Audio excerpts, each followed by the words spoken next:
महाराष्ट्र के नागपुर में बागेश्वर धाम सरकार का एक 5 तारीख से लेकर तो 13 तारीख तक श्री राम कथा का आयोजन था। उसी दरमियान दिव्य दरबार और प्रेत दरबार 7 और 8 तारीख को भी हुआ। इसी संबंध में अखिल भारतीय अंधश्रद्धा निर्मूलन समिति के संस्थापक और राष्ट्रीय संगठक प्राध्यापक श्याम मानव जी हमारे साथ जुड़े हुए हैं। उन्होंने उन पर आक्षेप लगाया कि इस तरह का दिव्य दरबार और प्रेत दरबार महाराष्ट्र में लग नहीं सकता, इसलिए उन्होंने गुने शाखा को भी कुछ निवेदन दिया है। हम उनसे जानते हैं क्या उन्होंने इस तरह का आक्षेप धीरेन्द्र शास्त्री पर लगाया हुआ है जो कि नागपुर में है। सर, न्यूज़ नागपुर में आपका स्वागत है। सर, किस तरह से आपने धीरेन्द्र शास्त्री जो महाराज है उन पे एक आक्षेप लिया है? कल प्रेस कॉन्फ्रेंस हुई, किस तरह का आपने उन पे आक्षेप लिया हुआ है? धन्यवाद।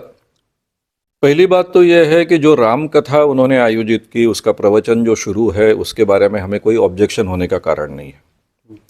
उल्टा अखिल भारतीय अंधश्रद्धा निर्मूलन समिति और हम सभी उसका स्वागत करते हैं। एक जमाने में मैं भी बाल संस्कार केंद्र में राम कथा बच्चों को सुनाता था, लेकिन उसके साथ में उन्होंने जो दिव्य दरबार लगाया है, हालांकि मैं तो नागपुर में आया था इंडियन साइंस कांग्रेस के लिए। यहाँ आने के बाद काफ़ी लोग मुझसे कहने लग गए कि ये आदमी लोगों को ठगता है, इस ढंग के इसके वीडियोज़ उपलब्ध है यूट्यूब पर। फिर मैंने मेरी पूरी टीम लगा दी कि इसमें कुछ है क्या ऐसा कि जो ऑब्जेक्शनेबल है महाराष्ट्र के कानून के तहत। तो मेरे टीम ने करीबन 40-50 वीडियोज़ देखे, उसमें कुछ बहुत ऑब्जेक्शनेबल चीज़ें मिली, वो मुझे उन्होंने बताया। और फिर मेरे ध्यान में आया कि इसको जादू टोना विरोधी कानून लागू होता है।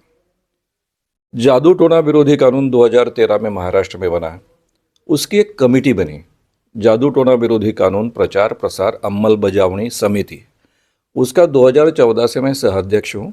इसके कैबिनेट मंत्री अध्यक्ष होते हैं, राज्य मंत्री इसके उपाध्यक्ष होते हैं।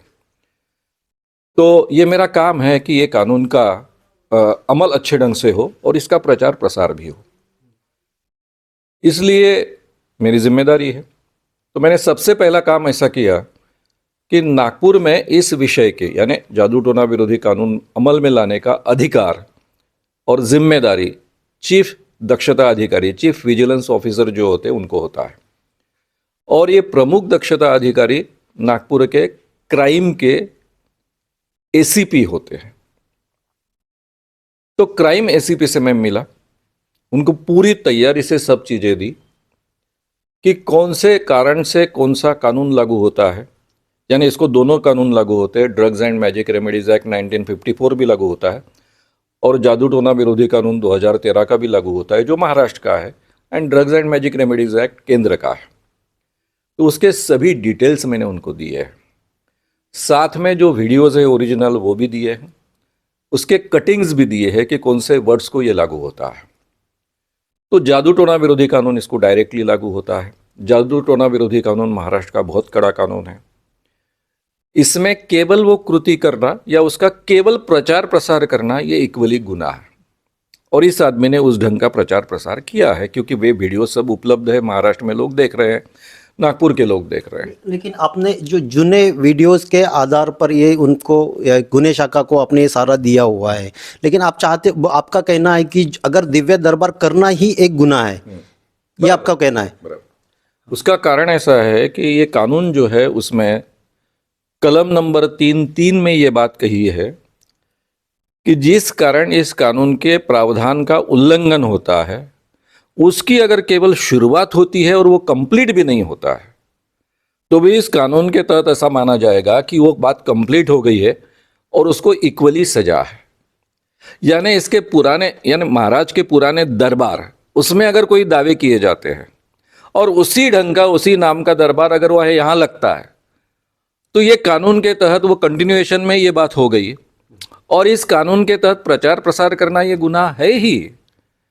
इसलिए ये डायरेक्टली पुराने वीडियोस को भी लागू होता है। लोग दिव्य दरबार के उनके वीडियोस क्यों देख रहे हैं? क्योंकि वो नागपुर में आए, उनका दिव्य दरबार यहाँ लगने वाला है, उसका प्रचार प्रसार हो गया। यानी ये दिव्य दरबार का प्रचार पुराने वीडियोस के माध्यम से हुआ। पुराने वीडियोस में हो, कहीं भी हो, प्रचार प्रसार करना इटसेल्फ गुनाह है। अगर वो बात कानून के प्रावधानों का उल्लंघन करती है तो। इसलिए केवल दिव्य दरबार लगाना इटसेल्फ, इसका प्रचार करने के लिए वीडियोस का उपयोग होता है, लोगों ने वो देखे हैं, इसलिए डायरेक्टली उसको कानून लागू होता है। यानी उसने नागपुर में रहकर इन चीज़ों का उल्लंघन करने की आवश्यकता नहीं, करता है तो अच्छी बात है और वो पकड़ा जाएगा, लेकिन आवश्यकता नहीं है कानून के तहत।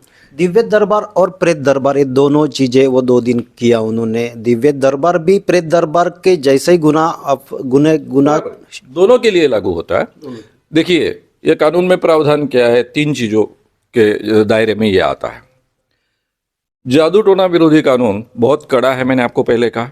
मिनिमम इसकी पनिशमेंट जो है 6 माह से लेकर 7 साल तक कारावास की सजा है, 5,000 से 50,000 रुपए तक का दंड का प्रावधान है। ये कानून कॉग्निजेबल है, नॉन बेलेबल है। यानी पुलिस के पास इसकी कंप्लेंट आती है डायरेक्टली इनडायरेक्टली कैसी भी, तो भी उनको एफआईआर दाखिल करना ही पड़ता है, आगे की कार्यवाही करनी पड़ती है। इसमें केवल अड़चन इतनी थी, ये कानून के तहत जो कंप्लेंट कर सकता है वो पीड़ित व्यक्ति कर सकता है, जिसने भुगता है वो कर सकता है, आम आदमी नहीं कर सकता, या फिर उसके घर के फैमिली मेंबर्स कर सकते हैं। यानी मैं कंप्लेंट नहीं कर सकता, आप कंप्लेंट नहीं कर सकते, मैं कमेटी का सहाध्यक्ष होने के बावजूद कंप्लेंट नहीं कर सकता। लेकिन जो दक्षता अधिकारी होता है उसको कंप्लेंट करने का भी अधिकार होता है और आगे की सब कार्यवाही करने का भी अधिकार होता है। इतना ही नहीं तो उन पर यह जिम्मेदारी दी है कि जो भी आसपास इस ढंग की चीज़ों का उल्लंघन होता है तो उनको रोकना है और उस चीज़ को पूरी तरह से रोक कर कार्रवाई करनी है। ये जिम्मेदारी उन पर सौंपी गई है, इसलिए ये कंप्लेंट उन तक दी गई है। अब इसमें 3 चीजें कौन कौन सी उल्लंघन होती है। सबसे पहला अनुसूची 2, ये जो कानून है जादू टोना विरोधी कानून, उसकी अनुसूची 2, उसमें चमत्कार का प्रयोग प्रदर्शित कर अगर आर्थिक प्राप्ति करता है तो वो कानूनन अपराध है। अभी ये क्या दावा करता है कि लोगों के नाम इसको अपने आप पता चलता है, लोगों के पिताजी का नाम अपने आप पता चलता है, उनकी उम्र पता चलती है, उसके सब प्रूफ हमने दिए हैं जो उसके वीडियोस में। इतना ही नहीं तो एक लड़की यानी एक कंप्लेंटेंट उनके पास, यानी एक भक्त उनके पास आया था, तब महाराज कहते कि तुम इलू इलू करते हो, और ये इलू इलू जो लड़की करती है उसका नंबर मैं बता दूंगा। यानी महाराज को अपने आप फोन नंबर भी पता चलते हैं। ये दावे ऑलरेडी उन्होंने किए। ये चमत्कार है। ये आप अपने आप किसी के बारे में जानकारी प्राप्त नहीं कर सकते हो। अपने आप आपको पता चल गया किसी का नाम, उसके पिताजी का नाम, उसकी उम्र और उसका फोन नंबर, ये आपके लिए पॉसिबल नहीं, मेरे लिए पॉसिबल नहीं है। इसको दिव्य शक्ति कहते हैं। एक ऐसा भी दावा किया गया था कि एक किसी की 2 तोले की कोई चेन की हो गई थी, फिर पुलिस वाला का काम मैं नहीं करता हूँ, लेकिन आप वहाँ पे ढूंढो, ये पहन के है, वो पहन के, मैं नाम बताऊंगा तो पुलिस वाला। ऐसी बहुत सारी बातें मैंने बहुत सी बातों में से जो डायरेक्टली लागू होती है, जहाँ कोई डाउट के लिए जगह नहीं होती, उनको चुना है। यहाँ डाउट के लिए कोई जगह नहीं, तो ये चमत्कार हो गया। इसको अंतर्ज्ञान कह सकते हैं, दिव्य दृष्टि कह सकते हैं। उसके साथ में उसने दावा ये किया है कि मैं भक्तों के घर में कहाँ क्या चीजें रखी है ये भी बताता हूँ। अच्छा, ये भी उसने बताया। अमुक अलमारी में अमुक रखा है, तमुक रखा है, पुड़िया रखी है। इसका मतलब ये आदमी कहीं जाकर देख सकता है। इसको क्लेरोवायंस कहते हैं। ये अंतर्ज्ञान की दृष्टि है कि कहीं जाकर हम सूक्ष्म देह से जाकर देख के आते हैं। ये दोनों चमत्कार है, आज तक दुनिया में कोई भी कर नहीं सका है, ये कभी सिद्ध नहीं हुए हैं, और इसलिए चमत्कार का ये प्रयोग प्रदर्शित करता है लोगों के सामने, और उसके द्वारा आर्थिक प्राप्ति भी करता है। क्योंकि वहां दरबार में आने के लिए 1,000 रुपये भरने पड़ते हैं, ये आपको भी मालूम है। तो ये प्रक्रिया कंप्लीट हो जाती है कि चमत्कार का प्रयोग प्रदर्शित कर ये पैसे प्राप्त करता है और लोगों को ठगता है। ये पहली बात होगी, अनुसूची का दूसरा कलम होगी। ये अपने वीडियोस में ये भी दावा करता है कि तुमको भूत लगा है। केवल इतना दावा नहीं करता था, अमुक अमुक व्यक्ति ने लगाया, वो रानी नाम के व्यक्ति ने लगाया आपको। अनुसूची कलम 6 में अगर कोई कहता है कि तुम्हें भूत लगाया है या फिर भूत लगाता है और किसी व्यक्ति पर आरोप करता है, जैसा रानी पर इन्होंने आरोप किया, ये कानूनन अपराध है। इसलिए अनुसूची का 6वां कलम लगता है। फिर ये कहता है कि इस व्यक्ति को इतनी शारीरिक तकलीफें हो रही थी, और ये सब तकलीफें क्यों हो रही थी? और भूत के कारण हो रही थी। और मारो बोलता है। नहीं, मारो छोड़ दीजिए आप, और तकलीफें हुई। अनुसूची 8 कलम में अतीन्द्रिय शक्ति द्वारा आपको कोई शारीरिक तकलीफें होती है ऐसा अगर कहता है तो वो कानूनन अपराध है। तो इसको जादू टोना विरोधी कानून का अनुसूची में का 2, 6, 8 तीनों लागू होते हैं। एक भी लागू हो गया तो भी इनफ है, लेकिन ये तीनों लागू होते हैं और कई जगह लागू होते हैं। इसके सभी तफसील मैंने आपको वहां दिए। फिर इसके साथ में drugs and magic remedies act भी लागू होता है। Drugs and magic remedies act कैसा कहता है कि जो भी व्यक्ति ने डॉक्टरी डिग्री प्राप्त नहीं की है वो किसी भी बीमारी का डायग्नोसिस नहीं कर सकता है, ना ही क्योर कर सकता है, ना ही ट्रीटमेंट दे सकता है। और ये तीनों चीजें करता है। डायग्नोसिस भी करता है तुमको भूत लगा है, डायग्नोसिस भी करता है तुमको ब्रेन की बीमारी है। इतना ही नहीं तो भूत भी लगा ये कहने के बाद में, डायग्नोसिस करने के बाद में ट्रीटमेंट भी बताता है कि ये करो तुम। तो ये drugs and magic remedies act भी लागू होता है। Drugs and magic remedies act cognisable है, नॉन बेलेबल नहीं है, लेकिन इसलिए भी एफआईआर दाखिल करना पड़ता है कंपलसरी कॉग्नाइजेबल होने के कारण। ये केंद्र का कानून है, ये दोनों कानून इसको लागू होते हैं। धीरेन्द्र कृष्णा जी शास्त्री बोलते हैं कि हम ये चीज नहीं करते, हम बोलते करके आप करो मत। ये बागेश्वर महाराज, बागेश्वर धाम जो जी हनुमान जी करते हैं, ऐसा उनका दावा है। लोगों को वही बोलते हैं कि तुम झाड़ फूकी कोई तांत्रिक बाबा से दूर भी रहो, ये भी बोलते हैं और खुद भी बोलते हैं कि मैं कुछ नहीं कर रहा हूँ। तो फिर आप ये इसको उन पे कैसा बोलोगे? आपकी उनके ऊपर क्यों गुनाह दाखिल होना चाहिए फिर ये सब? भाई ये बागेश्वर जी महाराज हमारे थ्रू क्यों नहीं करते, आपके थ्रू क्यों नहीं करते, वो भक्तों के थ्रू क्यों नहीं करते? भक्त बोलता है कि बागेश्वर महाराज ने मेरे पर कृपा करो, मेरी तबीयत ठीक करो, तो वहाँ कोई ऑब्जेक्शन होगा? कानून बीच में आएगा? आपके घर में आप प्रार्थना करते हो, कानून बीच में आता है क्या? नहीं आता है। आप दावा करते हो कि बागेश्वर महाराज मुझ पे प्रसन्न है, मेरे थ्रू वो काम कर रहे हैं, ये आपका दावा है ना। बागेश्वर महाराज ने तो कुछ नहीं किया है, बालाजी महाराज ने तो नहीं कहा है कि, बालाजी भगवान ने तो नहीं कहा है कि मैं कर रहा हूं। ये तो यही कह रहे हैं ना, ये आपकी जिम्मेदारी हो गई ना। बालाजी ने खुद प्रयोग किए होते या फिर चमत्कार किया होता तो ये सवाल ही नहीं आता ना। ये सब आप कर रहे हो ना, वो बालाजी आपको कह रहे हैं नहीं कह रहे, ये सवाल ही नहीं आता यहाँ पे। सीधा सीधा कानून के तहत ये अपराध है, भगवान का नाम लेकर ये ठगी चलती है ना। तो इसलिए डायरेक्टली ये अपराध है। और फिर औरंगाबाद हाईकोर्ट का निर्णय आया है कि भगवान के नाम से किसी का भला होगा, ये होगा, वो होगा, आपको पुत्र होगा, आपकी शादी होगी, आपको नौकरी मिलेगी, ऐसा कहना भी गुनाह। दावा ऐसा भी करते हैं कि जहाँ साइंस खत्म हो जाता है वहाँ अध्यात्म शुरू होता है, ये अध्यात्म पे करता हूँ। ये जो उनका दावा है, ये दावा हमेशा लोग करते आए हैं, बचपन से हम सुनते आए हैं। मैं गए 40 सालों से इस क्षेत्र में काम कर रहा हूँ, मेरा अध्यात्म का बहुत गहरा अध्ययन है। कोई भी बाबा मेरे सामने चर्चा में भी टिकना उनके लिए बड़ा मुश्किल है, इतना अध्ययन है। और मैं डायरेक्टली कहते आया हूँ कि इस दुनिया में ऐसा कोई अध्यात्म नहीं होता है जहाँ विज्ञान खत्म होता है वहाँ से अध्यात्म शुरू होता है। ये हमारे देश का सबसे बड़ा गड्ढा है जहाँ हम बार बार गिरते हैं। विज्ञान ये यूनिवर्सल होता है, वहाँ कोई अपवाद नहीं होता है। अध्यात्म इंसान के ब्रेन से और इंसान के व्यक्तित्व से जुड़ी हुई चीज़ है, वो कोई स्वतंत्र चीज़ नहीं। इसलिए उसको भी विज्ञान के सभी नियम लागू होते हैं। नेचर के नियम के बाहर कुछ नहीं होता है। आज तक ऐसी कोई भी एक बात नहीं है जहां विज्ञान का नियम लागू नहीं होता है और फिर भी कोई चीज़ अस्तित्व में है। तो इसलिए ऐसे दावे करना ये हमारी पुरानी परंपरा रही, हम करते आए हैं, उसको तथ्य नहीं। शास्त्री जी का कहना एक और भी है कि अगर पाश्चात्य संस्कृति वाले जो लोग हैं, अगर वो चमत्कार से अगर सीताराम बोलते हैं तो उसमें क्या बुरा है? कुछ बुरा नहीं है ना। अगर कोई सीताराम बोलता हो तो कोई बुरा नहीं है। चमत्कार करते हो या आप दावा करते हो तो फिर आ गए आप इसमें, आप दोनों कानून में आ गए, जादू टोना विरोधी कानून में आ गए और केंद्र के drugs and magic remedies act के अंदर आ गए। कोई इस दुनिया में मिरेकल्स नहीं कर सकता है।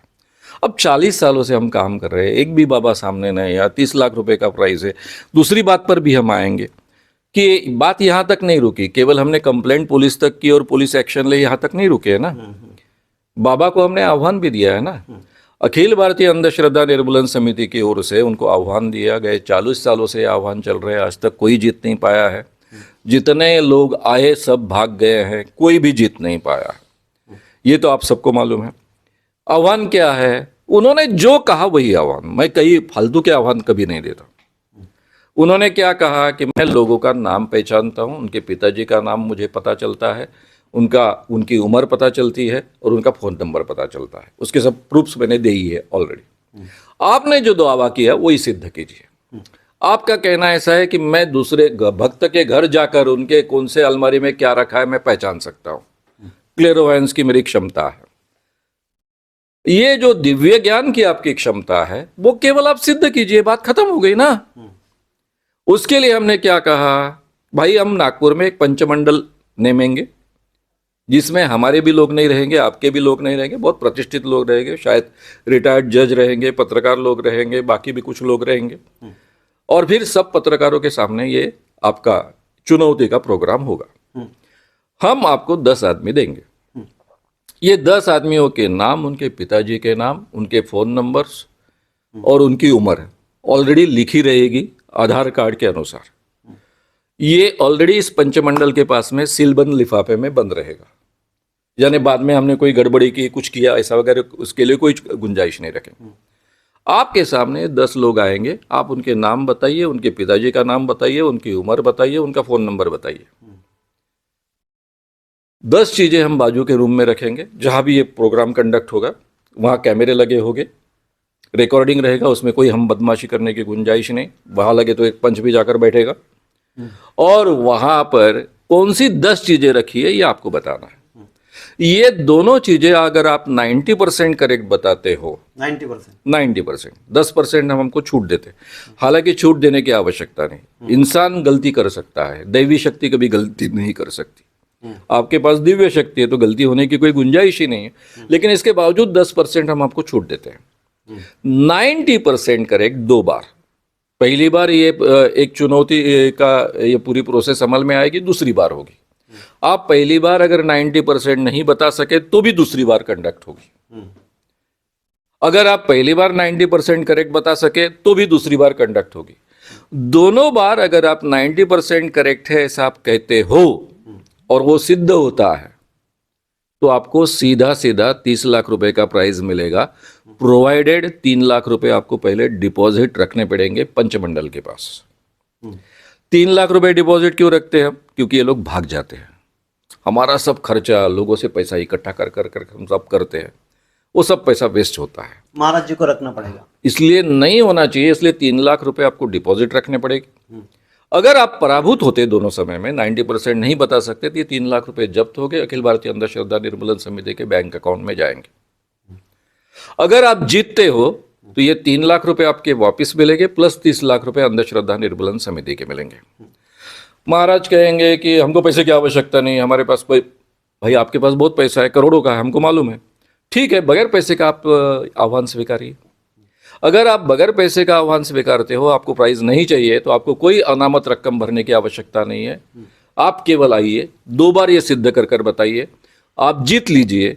अगर आपने दोनों बार में 90% करेक्ट बताया तो मैं खुद आपके पैरों पर माथा टेकूंगा, आपसे माफ़ी मांगूंगा और अखिल भारतीय अंधश्रद्धा निर्मूलन समिति जो 40 सालों से काम कर रही है इस देश में, उसको हम बंद कर देंगे और घर जाकर बैठेंगे।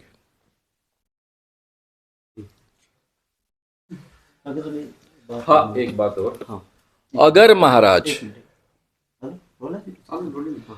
महाराज ये आह्वान नहीं स्वीकारेंगे, कोई भी बहाना बनाकर कि मैं चमत्कार नहीं करता हूं, बालाजी करते हैं, अमुक करता है, तो मैं पूरी जनता को आह्वान करता हूं कि इस आदमी से अपने आप को बचाइए।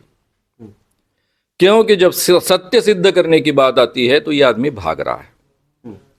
इसका मतलब ये आदमी सच नहीं है, ये भोंदू व्यक्ति है, झूठा व्यक्ति है। इसके शोषण से आप बचिए और इसको दिव्य शक्ति वाला महाराज मत मानिए। इसके पहले भी हमने देखा है कि बहुत सारे ऐसे बाबा आके गए हैं, उन पे भी गुना दाखिल किया गया है। वो आपने ऐसे कितने बाबाओं के गुना दाखिल हुआ है? 40 सालों में मेरे पूरे संगठन ने कई हजार बाबाओं को एक्सपोज किया है। अब उनके नाम भी बताना, काफ़ी नाम किताबों में आए हैं, हर जगह आए हैं। बड़े बड़ों के नाम ध्यान में रहते हैं, छोटे मोटे के नाम भी ध्यान में नहीं रहते अभी हैं। अगर हम लोग बोले रिसेंटली कोई किसी बाबा पे अगर 1-2 साल में अगर क्या हो गया, ये गए 13 से जो कानून आया है, कानून आने के बाद में पुराने ढंग से हम बाबा को एक्सपोज नहीं करते, इसको भी नहीं करते। ये अगर इस ढंग से सामने नहीं आती बात तो नहीं करते। कानून बना किस लिए है? इतने मेहनत से ये कानून बना है, कानून की तुरंत एक्शन होनी चाहिए। इसलिए पुराने ढर्रे से हम एक्सपोज करने के भानगढ़ में अभी नहीं पड़ते। लेकिन अभी यहाँ जिस ढंग से ये केस आई है तो दोनों चीजें हमने सामने रखी। तो अभी इन पे गुना दाखिल हो जाना चाहिए, जिस तरह से आपने सब आयता करके दिया है गुने शाखा को। जादू टोना विरोधी कानून का हर शब्द मैंने फाइनल किया है, उसकी बहुत बारीकियां मैं जानता हूं, सबको मैंने समझाया है। सभी लोगों ने इसका समर्थन किया है। बीजेपी के देवेंद्र फडणवीस जब अध्यक्ष थे उनके काल में यह कानून बना है, उनका 100% समर्थन रहा है। उद्धव जी ठाकरे कार्याध्यक्ष थे शिवसेना के, उनका 100% समर्थन रहा है। राष्ट्रवादी और कांग्रेस ने तो ये कानून लाया ही है। साथ में सभी लोगों ने, आरपीआई के तीनों गठ, रामदास जी आठवले, प्रकाश जी आंबेडकर, जोगेंद्र जी कवाड़े, इनका समर्थन रहा है। राज ठाकरे जी का समर्थन रहा है। यानी पूरे एक मत से ये कानून बना है। इतना स्ट्रांग, इतनी मेहनत से बना हुआ कानून, सबका उसको समर्थन है, तो वो तो अमल में आना ही चाहिए, बड़ी ताकत से अमल में आना चाहिए। अब इस समिति के सह अध्यक्ष हो, आप आदेश भी दे सकते हो कि इन पे कार्रवाई हो। आपने विनंती की है, क्यों, क्या रीजन इसके पीछे? नहीं, उसके पीछे ऐसा है, ये भाषा का सवाल है। आदेश देना वगैरह वगैरह ये हम जैसे व्यक्ति के मुंह में अच्छा नहीं लगता, तो हम विनंती करते हैं ना। लेकिन कमेटी कह रही है, कमेटी के सहाध्यक्ष कह रहे हैं, तो उसको एक वजन तो होता ही है। और ये एक पूरा पुलिस का ट्रेनिंग ही मैंने किया है ना। देवेंद्र जी जब गृह मंत्री थे, उन्होंने बहुत अच्छे ढंग से ट्रेनिंग्स करवा ली। ये कानून की सब बारीकियाँ मैंने पहुँचाई हैं। और बात यहाँ तक सीमित नहीं है। अगर कोई पुलिस अधिकारी, कोई भी अधिकारी, ये कानून के तहत उनका कर्तव्य होने के बावजूद अगर उसको अमल में नहीं लाएगा, तो ये कानून में एक प्रावधान है। अगर इस कानून को जो भी उल्लंघन करने वाली चीजें है उसको कोई अप्रत्यक्ष सहाय्य करता है, उसको भी इक्वली गुनहगार माना गया है। तो ये उनको लागू पड़ेगा, ये कानून उन पर चलेगा कि ये सपोर्ट कर रहे हैं, इनडायरेक्टली सपोर्ट कर रहे हैं इन चीजों को। ये जो लोगों की ठगी चल रही है उसको इनडायरेक्टली सपोर्ट कर रहे हैं, उन पर भी ये कानून लागू हो जाएगा। ये भी बात मैंने पूरे पुलिस ट्रेनिंग में सभी दक्षता अधिकारियों को समझाई है, और हमारे एसीपी जी को भी समझाई है। वो बता के समझाई है कि आप पर भी लागू होगा।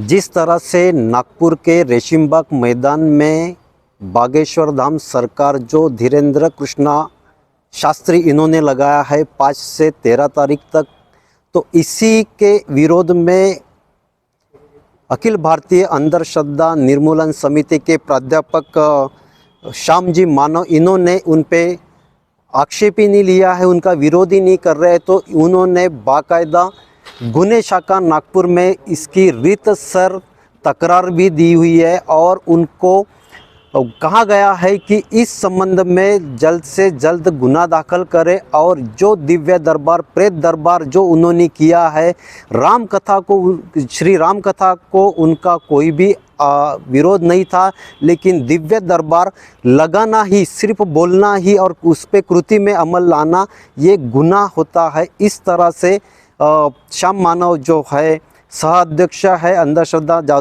निर्मूलन समिति के, उन्होंने ये बात सामने लाई है। कैमरा पर्सन अजीत जोगी सह मी सुदर्शन बागड़े, न्यूज़ नागपुर।